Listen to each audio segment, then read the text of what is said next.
All right. So natural resources are the same thing, right?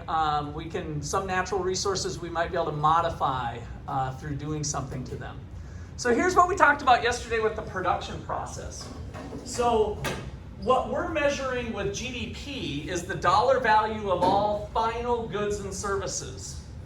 This is what brings us happiness. We talked about social welfare is some land, bare land all by itself. There might be some benefit to it, but a machine that's just sitting there, do we really get any benefit from the machine that helps make something else?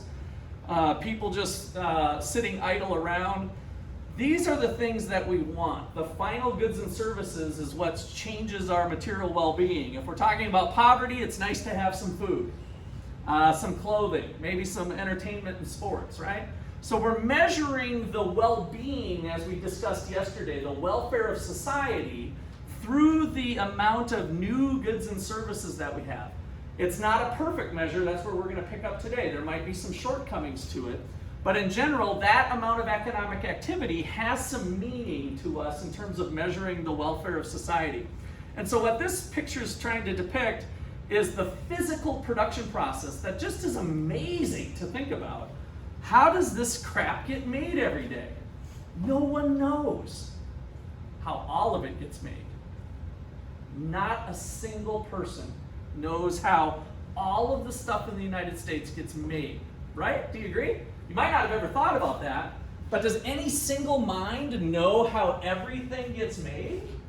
No, not even a chance. Not even the government, even a collection of the smartest people at Harvard College, Harvard University. Nobody. You can't do it. It's impossible. All of that knowledge is embodied in your brains and everybody's brain in some way, shape, or form. We all have bits and pieces of it, but ultimately, if we step back and say, how does this stuff get made every day? Nobody really knows. It's just through people doing their thing, right? And trying to do what's best for themselves in the pursuit of their self-interest.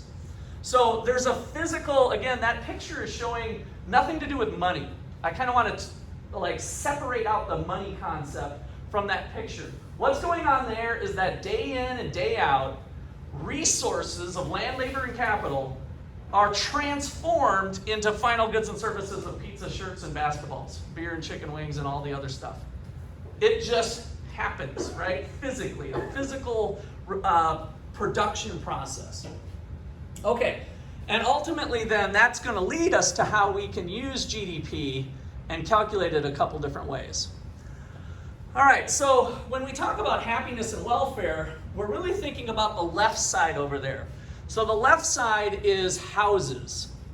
Houses with people. There's little people, there's big people, there's cool people, there's dumb people, there's smart people. Here's all of the 330 million population are part of a household. And so when we start to think about what should we do in the United States, what sort of policy should we have, we should be thinking about the people over there in the house. And then it turns out that about half of the population in the United States, 150 million people, have jobs. And so for 8 hours a day or some portion of their day, they choose to go work with somebody over here. So this is our businesses. And so the businesses are the ones that are taking those resources and turning them into final goods and services. And so part of the population, which we'll call the labor force, which really we'll get into next week more so when we talk about unemployment and stuff, a fraction of the population works and they earn a paycheck. And so we have this separation here to try to identify how the economy works, how the world works, is that we have households sitting over here, which is the whole population, but then we also have this organization of businesses. And these businesses bring people together to pursue what they're good at and what they have a comparative advantage in so that they can earn a paycheck and make some stuff. So that is the market system. So this picture is in your book in different ways in this chapter. So it's called the circular flow diagram. And what it really sets up for us is the supply and demand action. So here's the businesses. What do? They provide final goods and services to the households. But they don't do it for free. They're not running a charity. They are selling them. And so the households are spending money on that stuff. So that happens in what we call the goods market, or the market for final goods and services. That exchange of businesses supplying goods and households that are demanding goods. And so that's the kind of the upstairs market here. The downstairs market recognizes that land, labor, capital, and entrepreneurship are all owned by households. They're owned by people. Now you might say, hey Russ, I've heard that corporations can legally own buildings. Now the answer to that is true. Corporations can legally own machines and buildings and stuff. But who owns the corporation? What do we call those people that are owners of corporations? The CEO is one of them that could have ownership, but the CEO doesn't have to. The CEO is running it. Stockholders is what I was looking, right? So you call them shareholders or stockholders, but the thousands of people that own stocks, and you guys might be one of them someday. I assume most of you don't have a large 401k investment thing, mutual funds and stuff that we talk about in personal finance class. But if you own a share of a mutual fund that owns Apple stock, you're an owner of Apple. You are literally an owner of Apple. And so when Apple buys a building in downtown Manhattan in New York City, if you own Apple, you indirectly own a share of that building, essentially. All the assets that Apple owns, you own. So ultimately, again, all of the resources of land, labor, capital, and entrepreneurship are tied to a human being over here. They are the true owners of all of the resources. But that's not really what makes them happy in general, so they sell them. They sell them to these guys who want to take those resources now and turn them into final goods and services to turn a profit, right? So they're buying the resources, and so they're paying the households here wages, rents, interest, profits, all the things we talked about yesterday. Those are all the payments for the resources that they're using. And that sets up then another marketplace, the resource market, or we call it the factor market for the factors of production. And so there's another supply and demand curve, but now these guys are the demand curve, right? They want to buy land, labor, capital, and entrepreneurship, and they're willing to pay them wages, rent. So these guys are the supply curve now. They're supplying 8 hours a day to earn their wage, right? So the supply of resources is coming this way, and then the demand for resources is here. And so now this sets up the market system. If you want a kind of a general gist of what capitalism is, this is it. In a really bare bones way, it sets up how goods are made day in and day out through the voluntary exchange of goods and services for money in this market and resources in this market. The final goods market and the factor market. Okay, questions or comments there? All right. Is that my dinger? Did you guys just get extra credit? Looks like you did. All right. Pull out a piece of paper. Hurry up. I don't want to waste too much class time. I screwed myself over this time. But Russ busted. 322. You guys on Zoom, go ahead and just shoot me an email. Actually, I'll just write your name down on somebody else's paper. Who do we got? Jalissa, is it Jalissa or Jalissa? Sorry, I forget. I'm sorry, say that again? It's Jalissa. Jalissa, okay. Jelly. And then we got Sam. All right. All right, so pass those things up. Let me get Jalissa and Sam on here too. What, 322? Today is the 20, what is it today? It does, as long as some of you have your dates on there, it just makes it a little easier when I enter it into the computer. All right.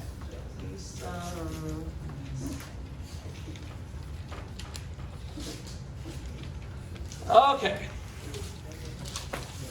So pass those all into the middle here. Get this taken care of.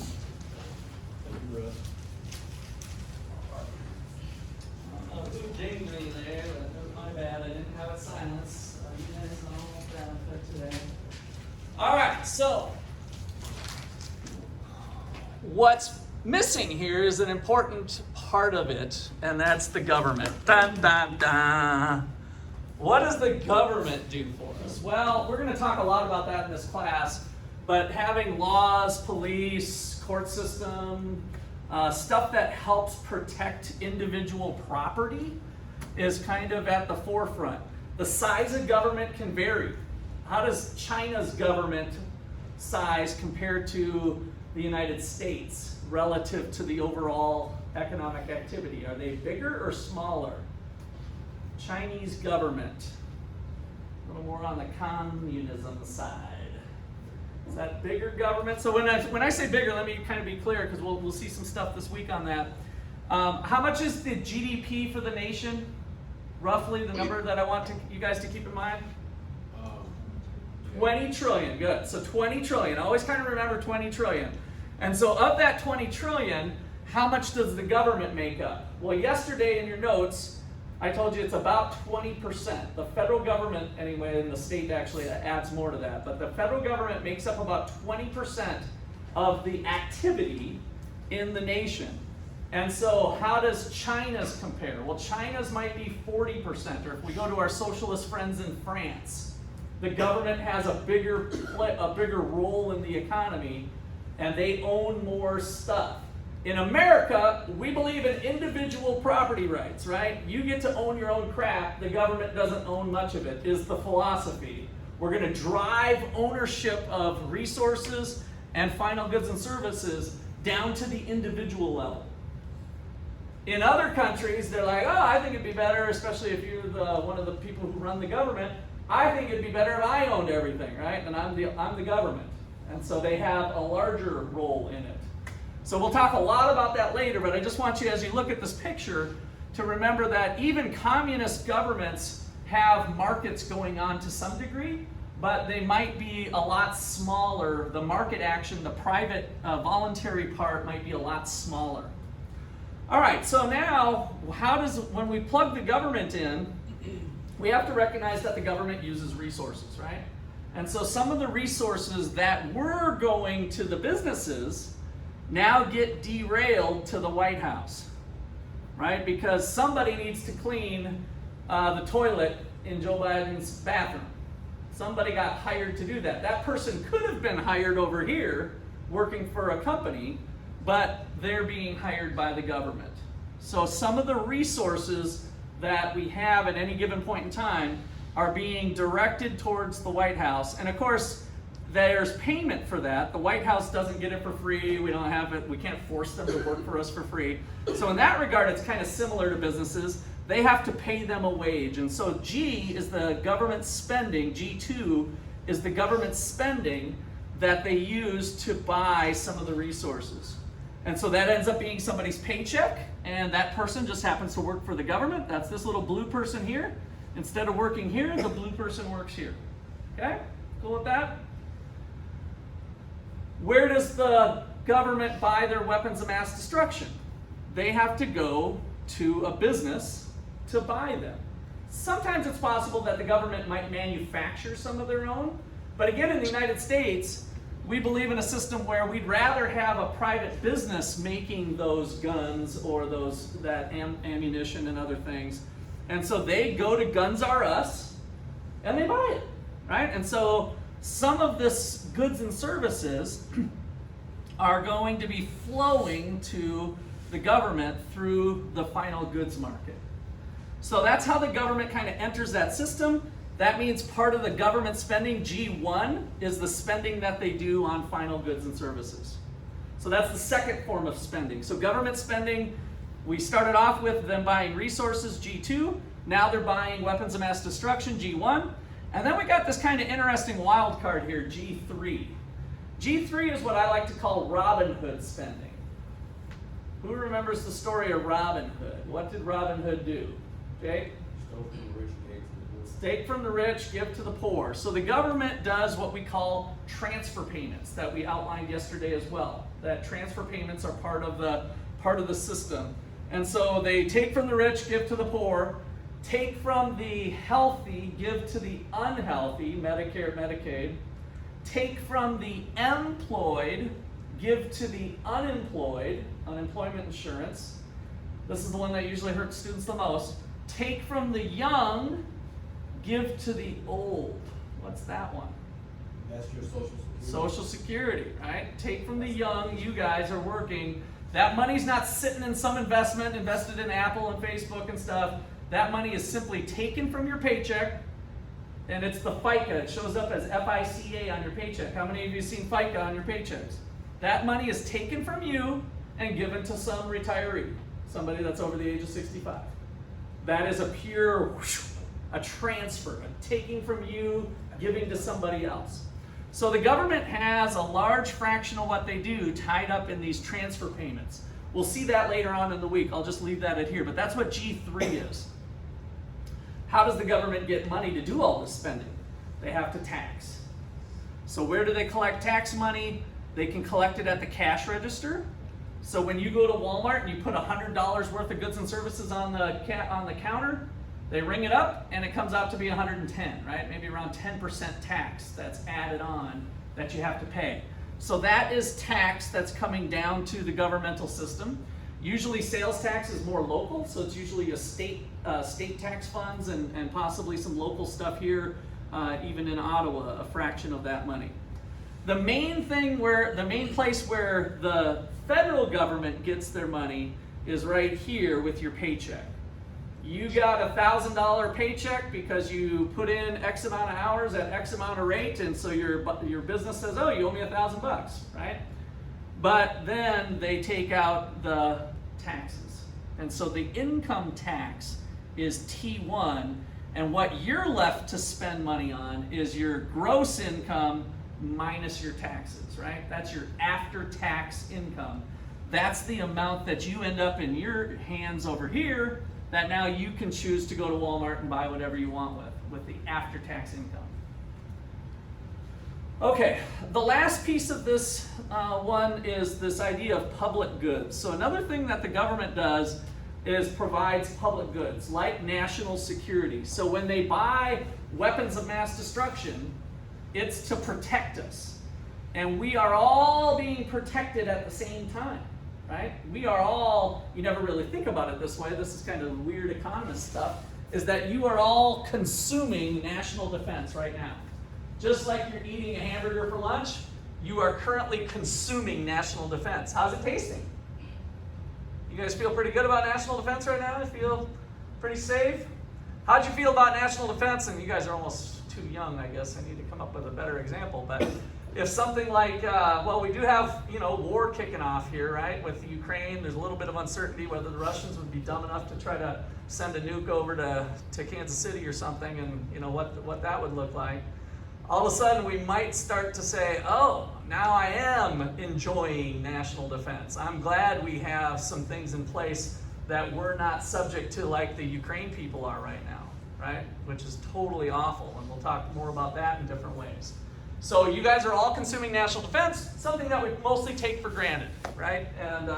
But nonetheless, we can all consume it at the same time. So that's something that the government provides, one of the goods that they provide. Okay, questions or comments on that sheet? All right, so this is a nice way to get our mind around the forest before we jump into the trees. This next picture has the cigarettes we talked about yesterday. So in order to do the full-blown cigarettes, we needed to bring in the rest of the world. So I have an island over here that's actually the China's island. But of course, we're talking in general about all countries, so Rho is my affectionate name for the rest of the world. The country of Rho is the rest of the world. Everything outside of the boundaries of the United States is Rho. And so Rho has exports and imports along with us. We're trading with the rest of the world. And so here, our households are not just buying American products like we depicted earlier, but also the possibility to buy some imports. We can buy some stuff from China, from Germany, from other countries around the world. And so we're buying foreign goods, which is our imports, or domestic goods, which would be part of our consumption here, domestic consumption. And then, of course, the rest of the world is potentially buying from us too, and that's these exports kind of flowing through here. They're buying stuff from us. And so at the end of the day, we had cigarettes yesterday. And that is the income of the nation, the Y, this is GDP. The income of the nation, the income that all these guys are doing, is equal to consumption plus investment plus government spending plus net exports. So the consumption is coming through the goods market. Investment is like one business buying from another business. So this one kind of loops like this. If you go buy a machine or a building or something from a business, so it's a business to business purchase perhaps. Doesn't have to be, but that's kind of the main one. And then the government spending, here was the White House spending.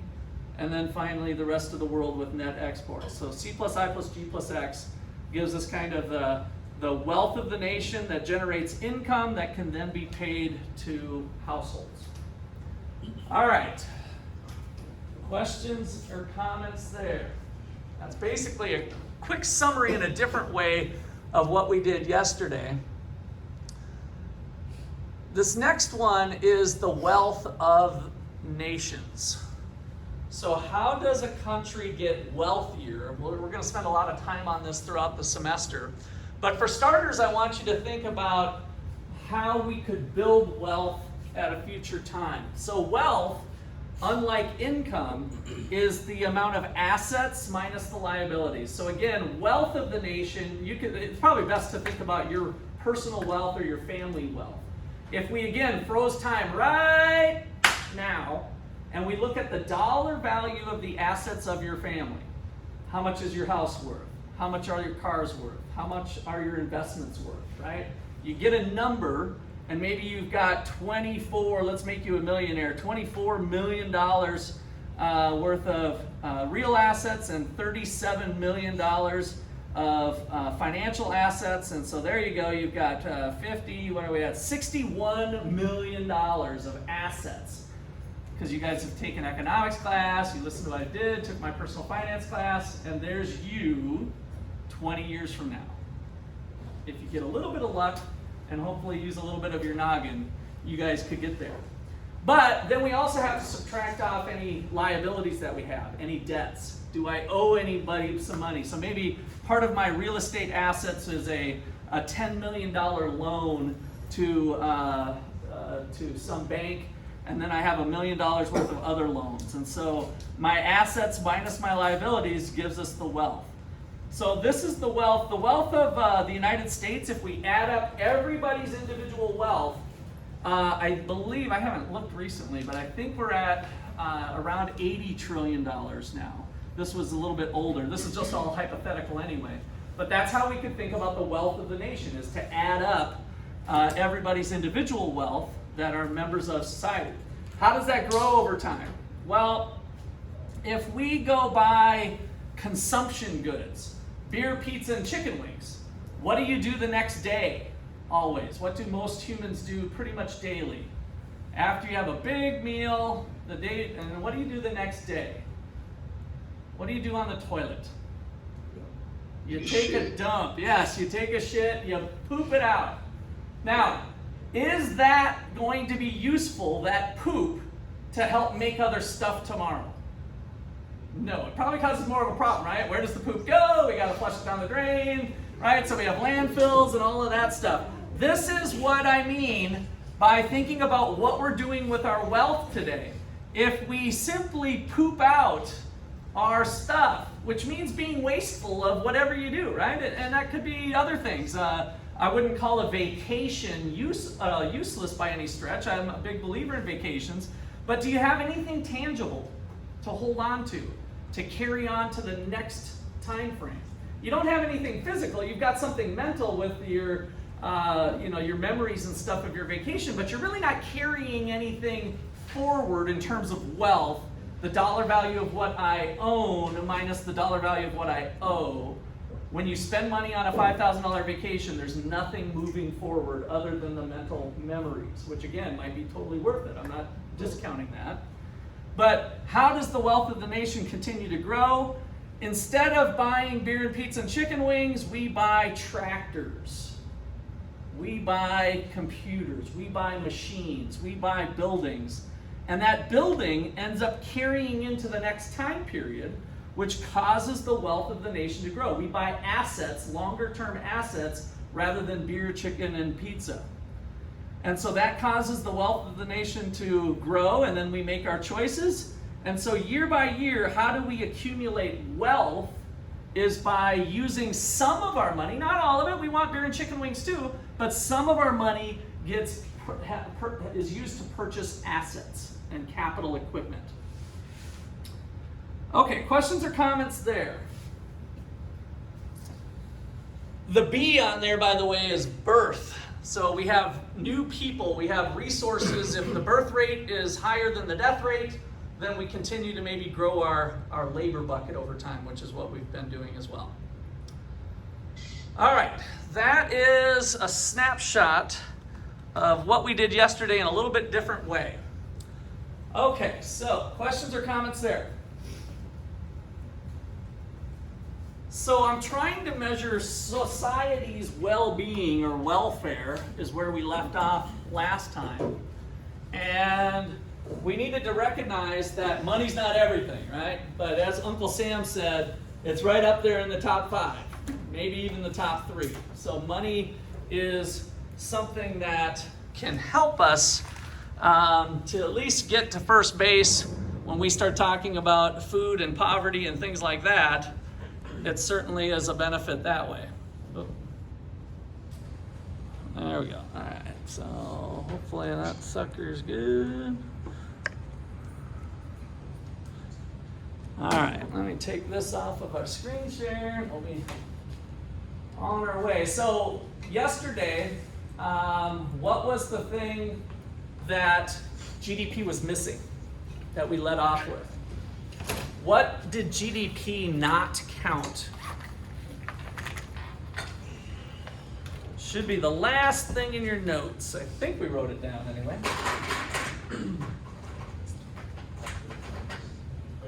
What was the question again? The last thing we left off with, I think I put number 1 for shortcomings of GDP. Using GDP to measure activity, shortcomings of GDP as a measuring stick. It misses a lot of work. It misses a lot of work, and so what type of work was it? I think we didn't get into it. We just brought that. Like the laundry. So we did the laundry example. So one of the things that it's a shortcoming of is it misses non-market work.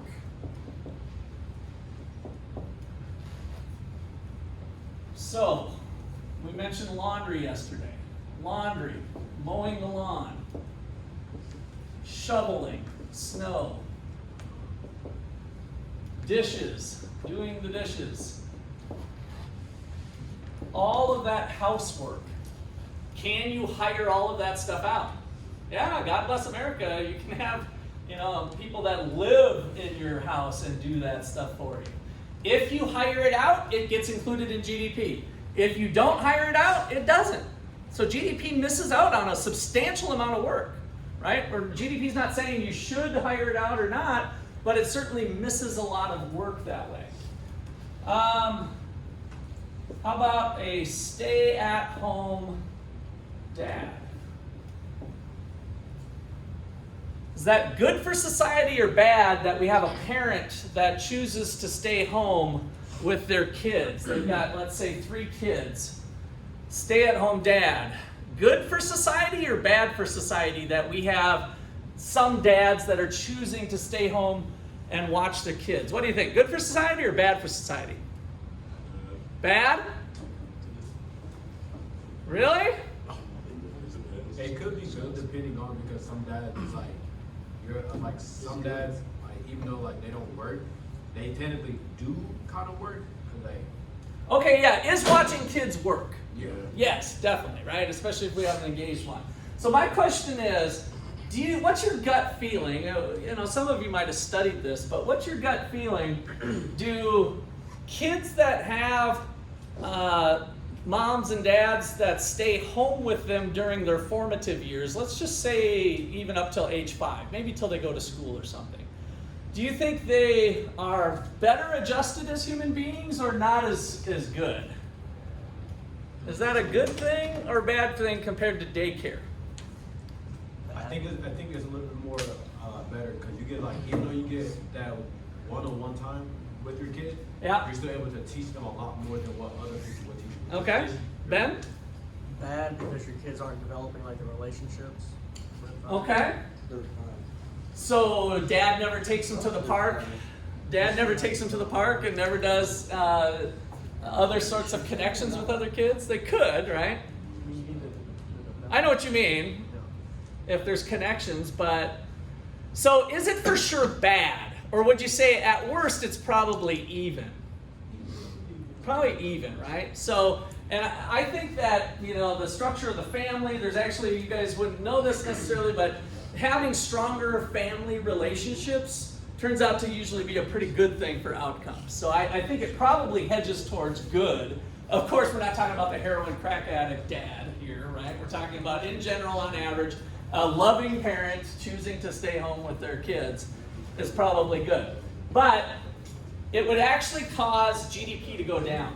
So a stay-at-home dad, this causes a decrease in GDP, but is probably good for society. And so what we're highlighting here is that GDP has some shortcomings. We want, when GDP goes down, we want it to be bad for society. We're getting the wrong signal here, right? And again, maybe we could have an argument that it's at least even, that it stays even. I kind of think it'd probably be good, but without dad working, so now think of a double whammy. Dad goes to work and hires daycare. That's a double whammy on GDP, right? So we have to pay the daycare person and dad is at a job working. GDP is getting a double whammy on that. And so there's a larger effect there. Okay, so this is an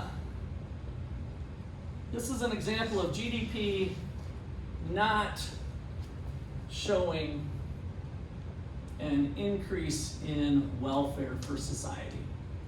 So all we're doing here is we're trying to, again, see if GDP is a good thing to be measuring in the first place. Okay. GDP, does it include illegal work? No. So illegal markets. Do drug dealers go to Walmart too?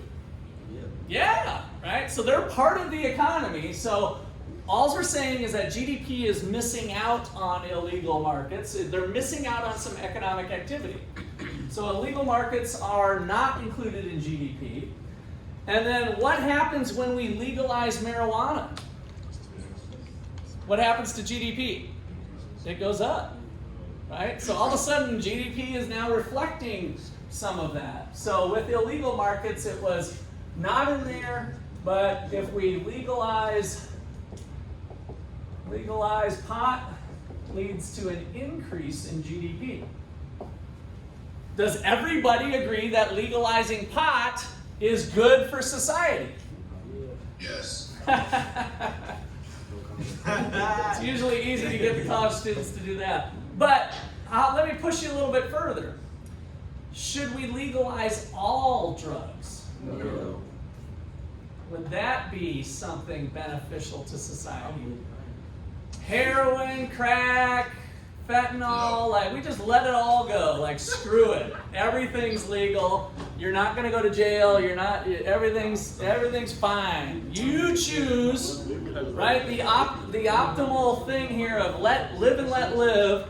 You guys make the decision. So there are a couple countries that have done this, and surprisingly, their rates of problems haven't gone crazy either. People tend to self-govern themselves not too bad. Like we think the world's going to fall apart with something, and maybe it wouldn't. So legalizing pot, we could legalize all drugs, because I think this one's easier for us to maybe agree on. There's an increase in GDP, but is that good for society's welfare? I think most people would say no. And so again, GDP is not a perfect measure of everything going on in society in terms of well-being. But it's probably our best thing we've got for the most part. So it's important to know that. The last category is environmental issues. Is an oil spill off of the Florida Gulf Coast a good thing for society? An oil spill? No. But when we hire people to go clean it up, what happens to GDP? It goes up. So there might have been $1 million worth of oil spilled, but there was $10 million worth of cleanup efforts. So GDP goes up. So number 3 on the list would be environmental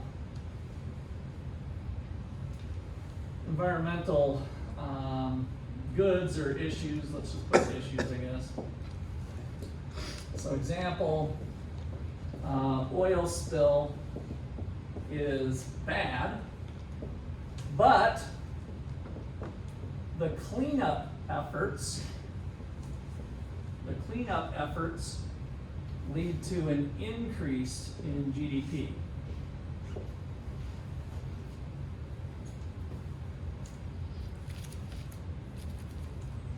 Question. Yeah. So, if a factory closes down, is that good for GDP? Society? So that's kind of a loaded question. So let me unpack a few things. So if a factory closes down, we might want to first think, why is it closing down?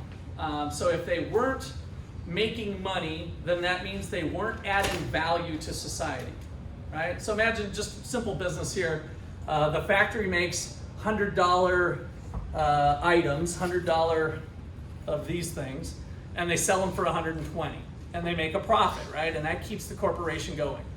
But if now they can only, these things are running $130 because of the cost going up for whatever reasons, and nobody wants to buy them, nobody will pay more than $120, then they're always losing $10 on each one. So they are no longer providing something of value to society. And so closing down in that regard is probably good, right? So that one's kind of a loaded one depending on what's going. We don't want to think just statically at they were making X amount of GDP and now that's gone, because now those resources that they were using to make their gadgets are now going to go get another job at some place that is profitable, right? So these people lost their jobs, we went out of business, and then they're like, hey, we're hiring, we'll take you. Right? And so now they're making something that is of value to somebody else.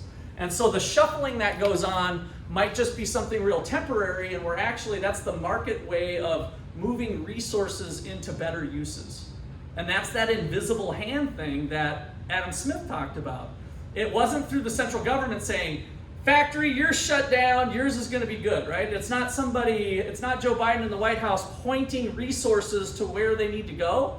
It's just people's behavior that's driving. What's the behavior? We're not paying more than $120 for this. It cost $130. They're going to go out of business. We're going to lose that.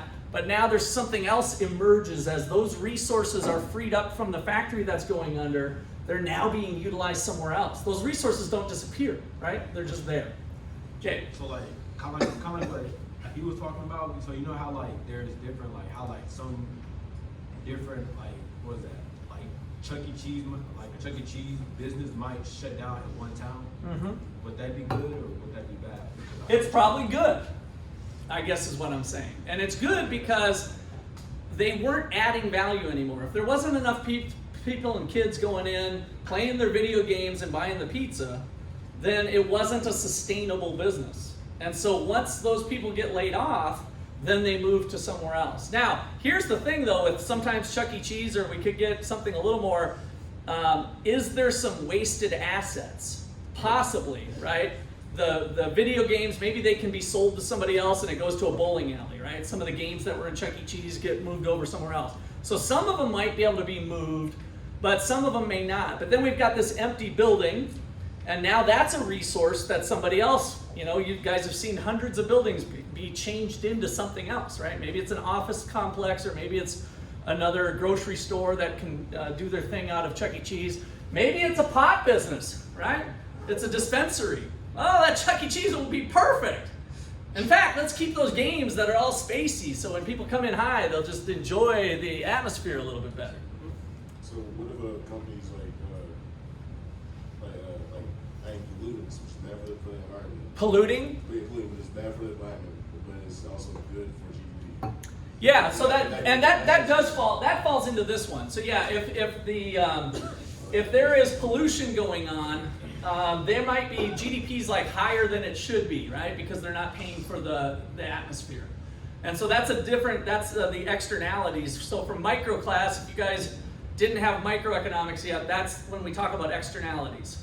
And so the pollution, the problem with pollution is that nobody's paying for the air. And so maybe we can use markets or possibly a little bit of government intervention to have the company clean up their act, right? They have to start paying for it. What do they have to do? They probably have to spend money to clean the exhaust before it enters the atmosphere. That costs money.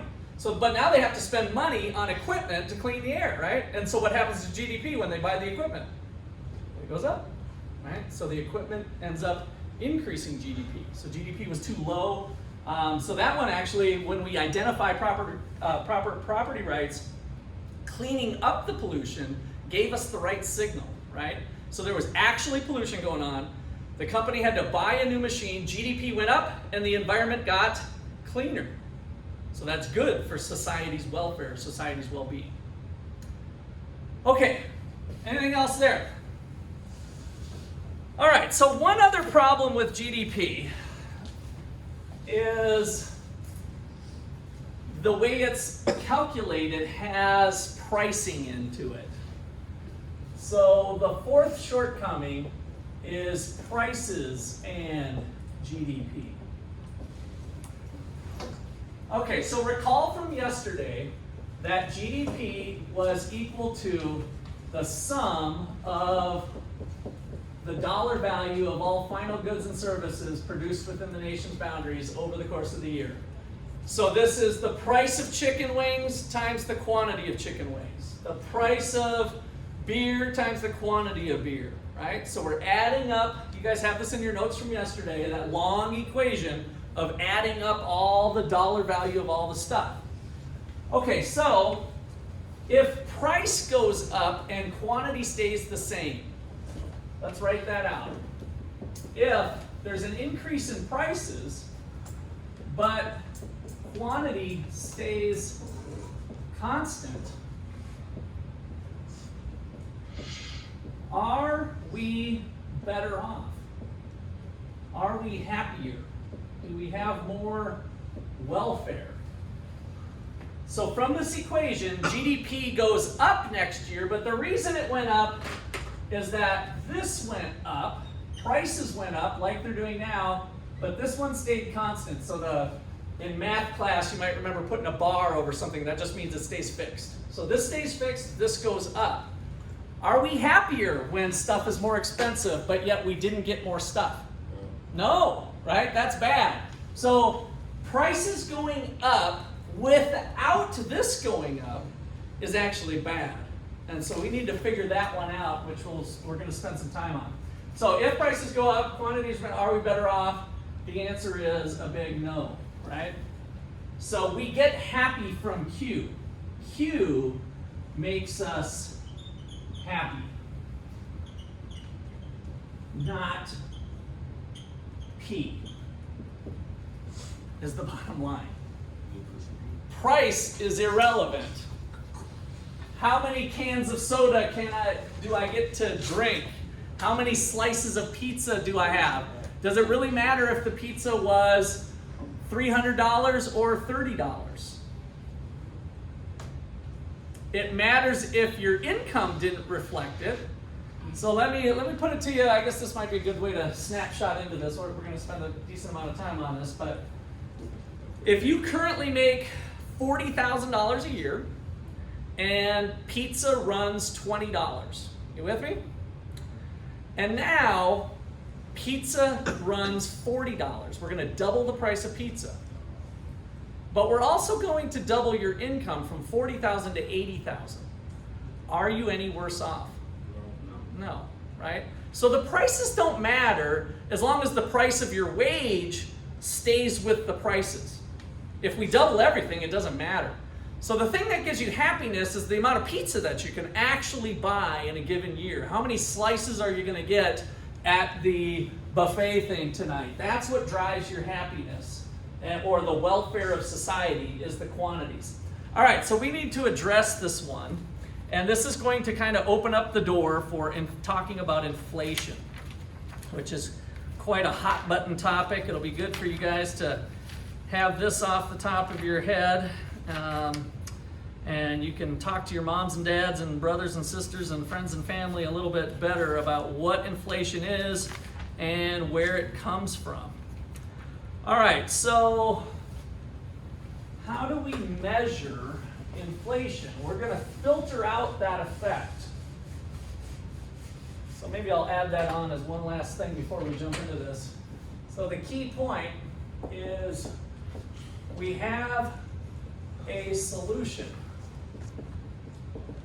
to this problem. We can filter out the price effect and calculate real GDP. So real GDP is our GDP. So real GDP focuses in on the quantities, and that's the one that we will work on next.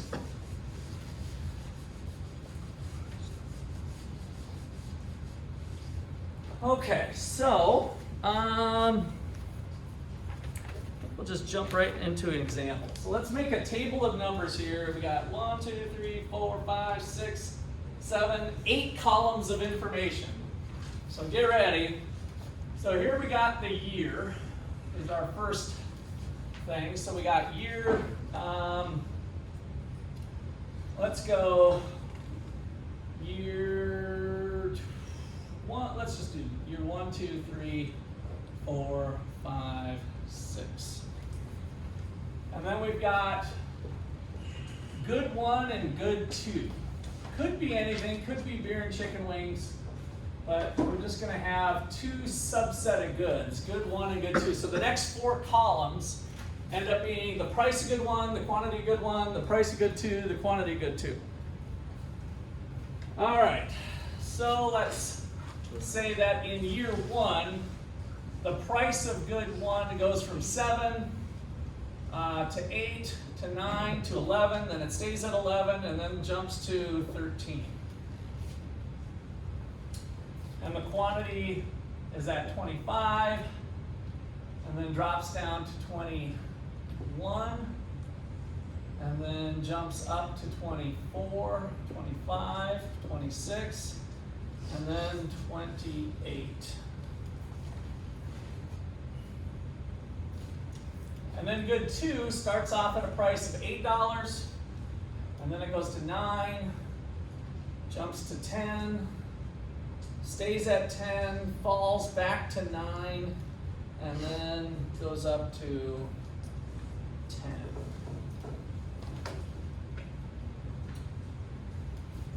And the quantities here goes from 20 to 22 to 24, back down to 22, 21, and then up to 24.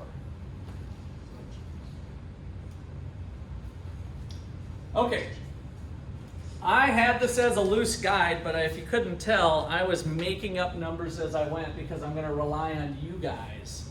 So you can pull out your phones to use as a calculator. If you could turn it to airplane mode so you minimize your distractions, but you can pull out your phone to use as a calculator, or if you got a regular calculator, that's great too. But go ahead and pull out your phones, and what we're going to calculate is GDP. So GDP is following this formula. So when we only have two goods, it's basically P1 times Q1 plus P2 times Q2. So that is what you're going to calculate for this column. So let's kind of rapid fire here on the rows. You guys do year 1, year 2, year 3, year 4, year 5. So, and then as soon as you get an answer, shout it out. So it's 7 times 25 plus 8 times 20. So kind of stick to your years so that I know you guys can all do some arithmetic. As soon as you get an answer, shout it out. You said it was what now? So I gave you kind of years. Year 1, year 2, year 3, year 4, year 5, year 6. Go ahead, what you got? Year 3 is 456. 456, got it. And then we'll just kind of double check your work. I'm not calculating this at all, so you guys can kind of double check some other people's work. As soon as you get an answer, shout it out.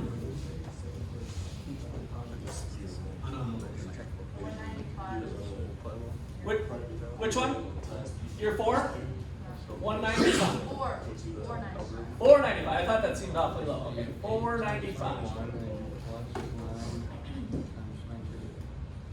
Year 2, I think 366. 366. Okay. And you guys double check all these answers as you're going through. So somebody pick up 5 and 6 and number 1. We got 3 more to go.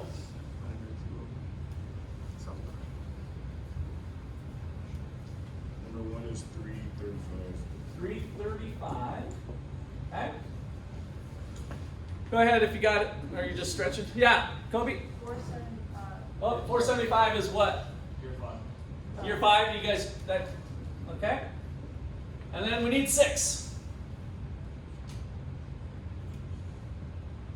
Couple people working on it. 604. 604, I heard a couple 604s. Okay. So, now we start to see GDP in action here, right? So it gives you a nice little flavor of, has the economy grown from year 1 to year 6? Has the economy grown? Yeah. So it's gone up, up, up, up a little bit more, and then whoopsie, we have a little down, right? So the economy's down in terms of the amount of stuff, and then we go up again. But the reason it went up and down is potentially due to the prices and the quantities, right? So that's what we're trying to do, is filter out this effect. How can we fix that? How can we just focus in on the quantities? What, do I got anybody with some suggestions here on how we could separate out the price effect from the quantity effect? Because right now this 456 is a mix of this went up by 1, but this went up by 3, this went up by 2, so it's kind of this jumbled mess of quantity and prices.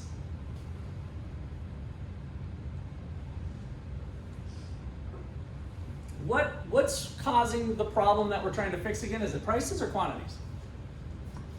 What's causing the problem? Prices or quantities? What makes us happy? Quantities. So prices is, we don't care that price went up from $7 to $13 for good 1. That doesn't make us happy. It does make us happy that we increased from 25 to 28. That was 3 more pieces of pizza that we got to eat, right? So one thing we can do is try to fix the prices in a base year. So let's see, Kennedy, give me a base year. Give me one of these years, 1 through 6. I want this to be the Kennedy. You can pick any year you want. We haven't talked ahead of time. This is like a magician's trick, right? We didn't talk ahead of time and fix this. All right, so pick a year, 1 through 6, whatever one feels good to you. 4.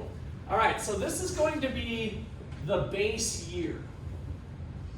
So we're going to fix prices in year 4 and recalculate things.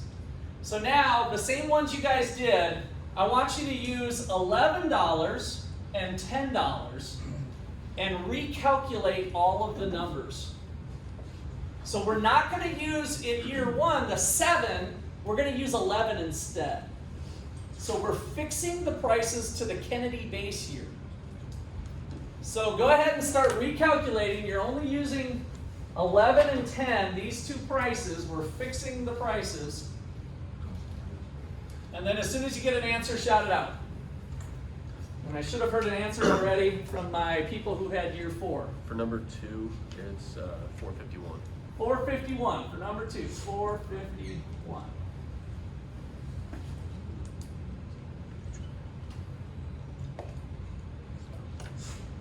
Year 1, Yep, 475. 475.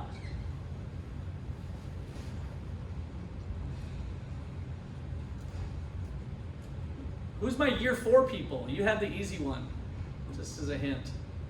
495. 495, thank you, yes, 495. That one, it's all the same.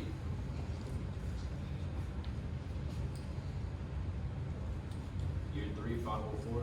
504, okay. 5 and 6. 6 is 548. 548 for 6.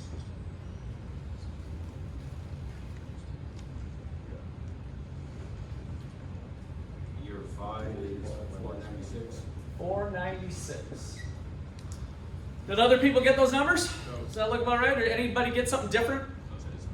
that we can double check? Does that look good? Are you saying everything is constant with like Yeah. 11 and 10 was the only prices we were using. Yep. So, okay, never mind. So we're good? Everybody else got these numbers? Okay. This now, when this changes from year to year, 475 up to 548, we fixed the prices. So that is really a reflection of what we wanted, right? The quantities is what we wanted, and now that reflects it. So this is real GDP. Real GDP reflects the quantities of goods and services over the course of the year. This first column now, we're going to make a little modification. It's called nominal GDP.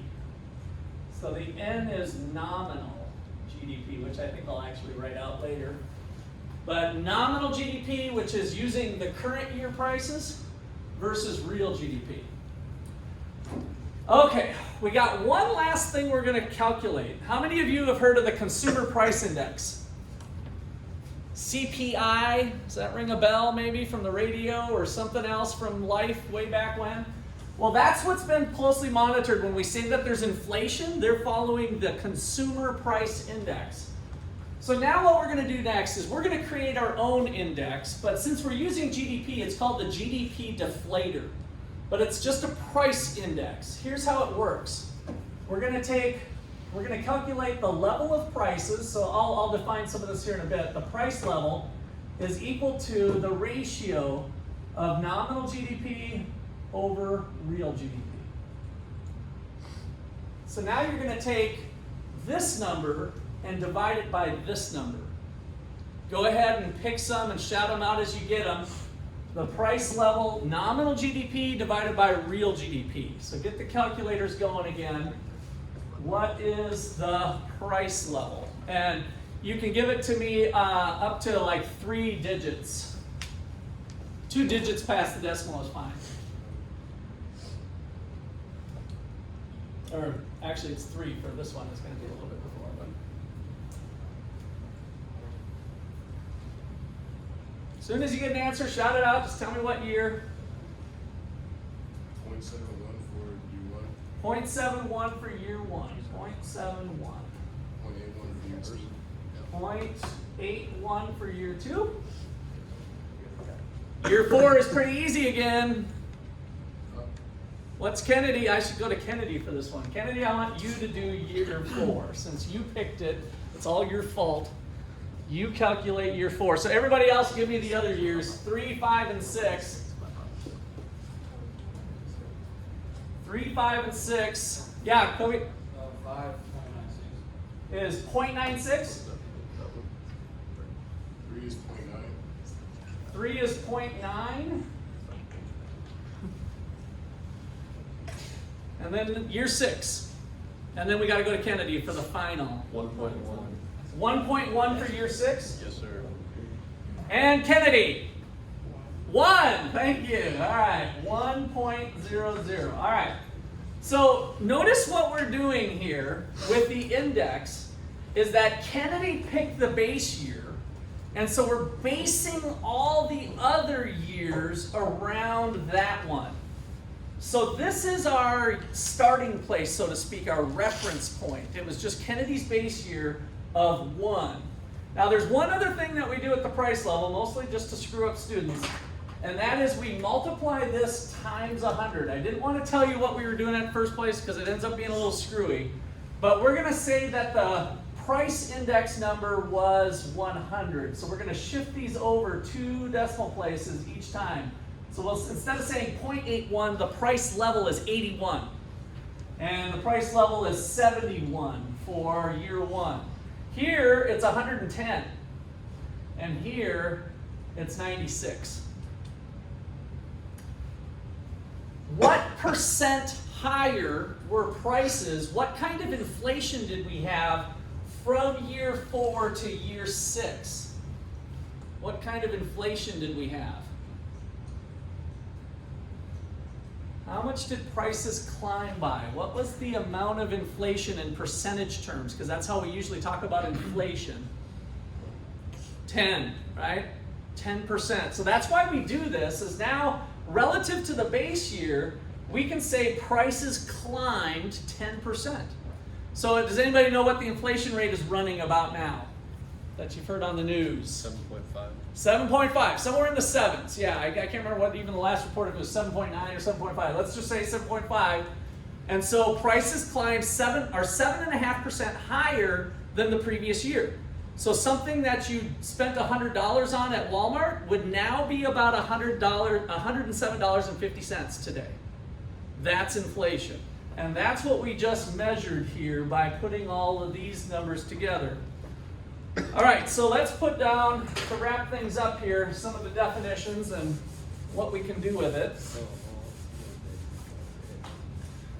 Okay, so nominal GDP. Oops, I wanted to write out the nominal word. So nominal GDP. So this is NGDP. This is GDP measured in current year prices. The prices of that year. And so, for example, we could say that the nominal GDP for the year 22 is equal to the sum of all the prices in 22 times the quantities in 22 for all of the end goods. So they all match. The price in 22, just like you guys did here, the price in year 2 times the quantities in year 2. Real GDP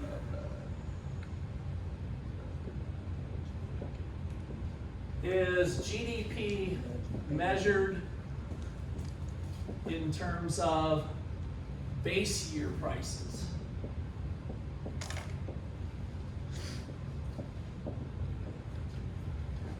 In terms of base year's prices. And this gets rid of that price effect.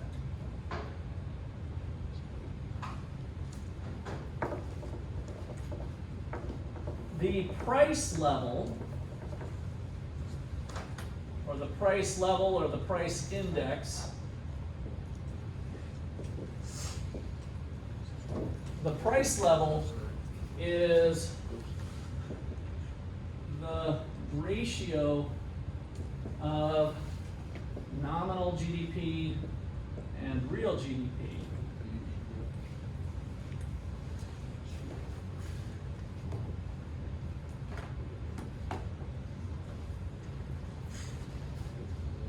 So now we can see what prices are doing over time. And then finally, inflation,